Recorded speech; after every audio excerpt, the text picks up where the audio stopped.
how the elections are conducted in the US, comparing it to other countries like in the region here. What did you see? Well, it's quite different. Yeah, very different, very different. Do you think the world or Burundians should care about US elections and the outcome? Of course, obviously. I mean, it's affecting everyone. It will, you always have a bilateral relation with Burundi, and not only Burundi, with East Africa.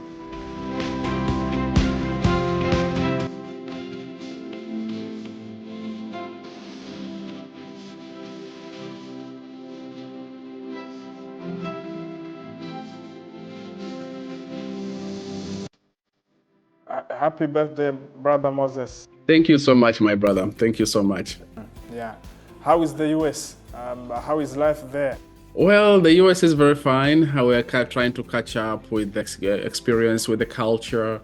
So it's a lot of things to learn and adjusting, but it's all good. And it's really good to move out of your comfort zone and see how the outside world, how it is working. You are a journalist and you are now in the US and you've been covering the US elections. How is now the situation there as somebody who has been covering the US elections now? Well, the situation now is normal. It's normal after the elections. Everyone else went back to business. Of course, there have been disappointments. There are others who have been celebrating. So back to business in the US, as if like it's a normal day now back after those long weeks of campaigns and the nights of elections. So it was quite interesting and a good experience to be witnessing on what has been happening in the US during the electoral period. As we were reading here and there, we saw that people were concerned about the US elections, whether it is Donald Trump or Kamala Harris. You saw that was a concern. So I thought of calling you as somebody who's in the US and has been covering the US elections. My question is, do you think the world or Burundians should care about US elections and the outcome?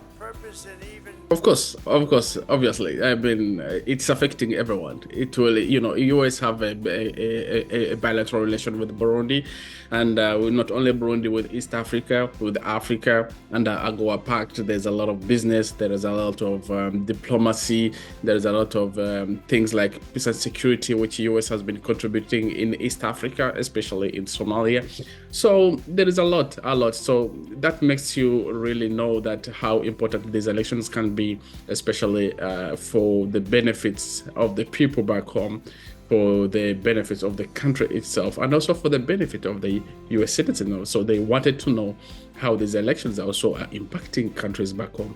So it's all, the US elections, US is a big country with a big economy, of course, among the superpowers. So somewhere, somehow, it will impact every country worldwide. So, as somebody has been covering elections here in Burundi, you've been there in 2015, not only here in Burundi, even in other countries. What were you able to see in terms of difference, maybe how the elections are conducted in the US, comparing it to other countries like in the region here? What did you see?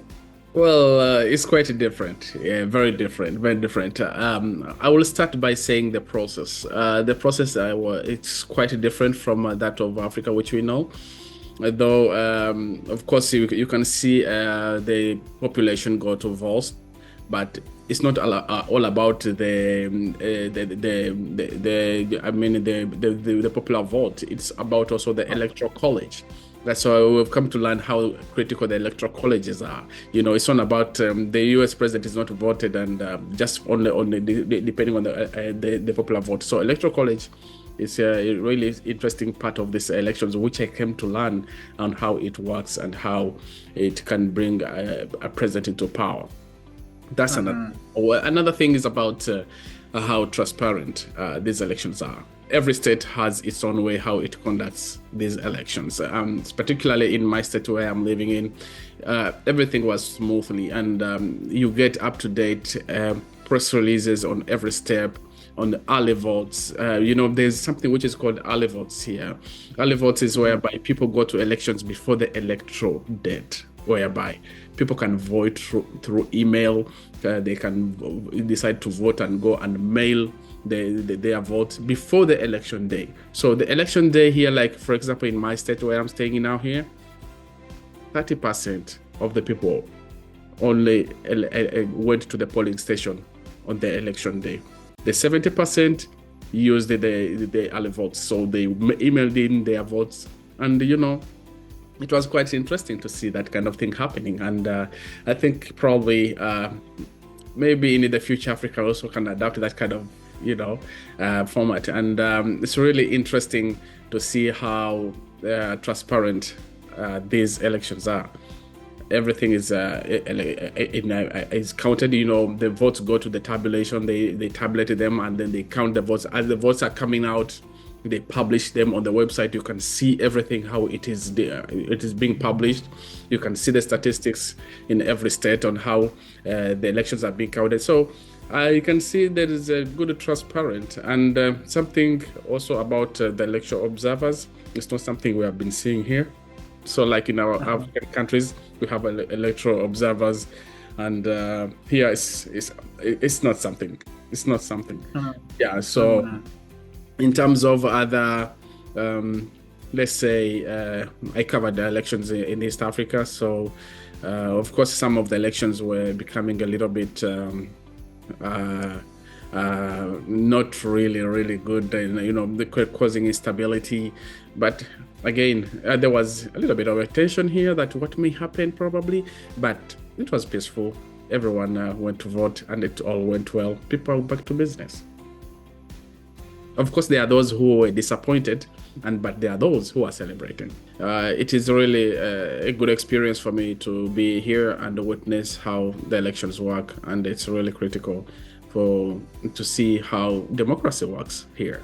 So, of course, there's no country which is 100% perfect, but at least I can witness and have a thing to take back home. So, and maybe as a journalist, what were you able to see as a journalist in terms of covering the elections, comparing it to other parts of the world, even here in Burundi? What maybe the freedom of press, maybe covering this and that? What's the difference between the US and the other countries here in the region? Yeah, first of all, I would like to say thank you so much for that question. About let me talk about the press freedom. Press freedom is something very important here in the US. It's one of the natural rights. It's a right. It's in the First Amendment of their Constitution. The freedom of speech and freedom of expression. And the press freedom.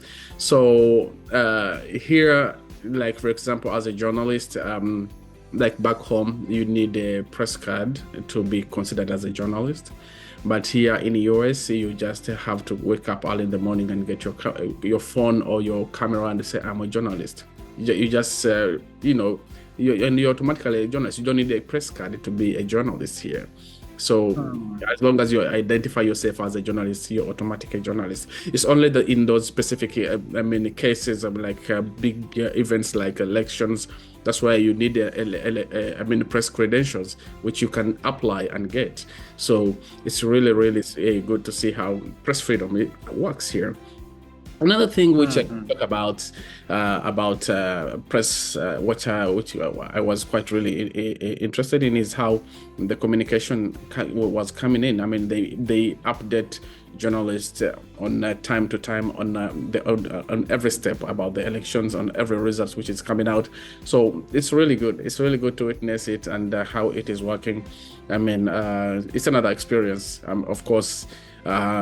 Me as a journalist who used to work in some elections in back home, it's quite different. It's really have some differences, but again, I think we have a lot to learn from the US elections in the questions of transparency, and also accepting the defeat and move on with a win. And congratulations. The last question is, when we were too young, been reading about America, freedom, maybe fighting for equality of the rights, people enjoying the rights, black and white, going to school, black children, the white children. How far is the US now, Moses, in terms of equality and enjoying rights at the same level? What I can tell you is that US has a zero tolerance on racism, so everyone is equal. Of course, there are some isolated cases which can happen, and of course, there's a zero tolerance, as I said, whereby people can be held accountable for their acts in issues related to violations of any other's rights. So it's a good example, and it's a multicultural country. People coming off, most of the Americans citizens are from Europe, Asia, Australia, everywhere in the world, even in Latin America, everywhere. So even Africans, so they all come here. This is a kind of a multicultural country. It's rich in culture. So people live together. Of course, there are those isolated cases, which of course happen. As I said, no country is perfect, but again, the policies which are in place and the laws which are in place make sure that they protect every citizen, and every citizen have equal rights. And rule of law is really implemented, and it works. Thank you, Moses, for talking to us at the set. This is not for the first time that you're talking to us on the set, and thank you so much. And maybe greet Burundians that you meet, maybe come across on the street. Thank you so much, Alexis, for giving me this platform. It's always my pleasure to always be part of this platform and contributing to whenever needed. Thank you so much, and I wish you a blessed day as well.